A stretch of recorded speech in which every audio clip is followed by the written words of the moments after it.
մեծ հաջողություններ են ձեզ սպասում։ Սիրելի կույսեր, ձեզ համար շատ կարևոր է լինելու առողջության հետ կապված հարցը։ Ճգնաժամային իրավիճակների մեջ կարող եք ընկնել, բայց կարծում եմ, որ հաղթանակած դուրս կգաք։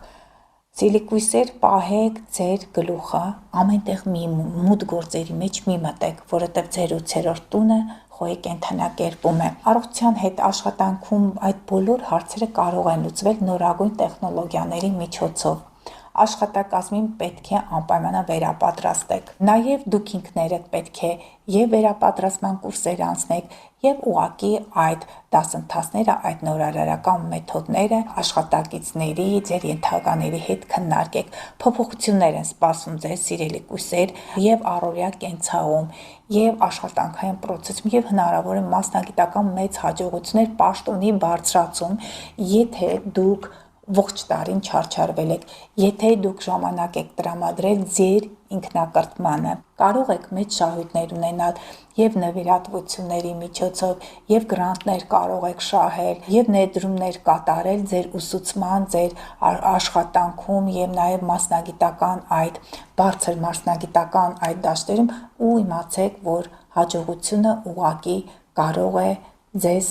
առաջ մղել։ Պետք է կազմակերպված լինեք, ամբողջացրեք ձեր ուժերը, ձեր մտավոր կարողությունները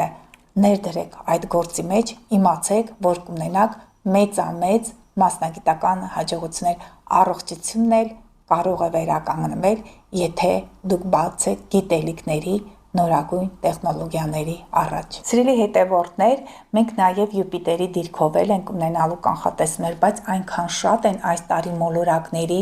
այս մուտքը նոր կենդանակերպեր, ընթացքում մանրամասն կներկայացնեմ նաև այս դիրքավորումները։ Սիրելիներս, այս շաբաթ ներկայացրեցի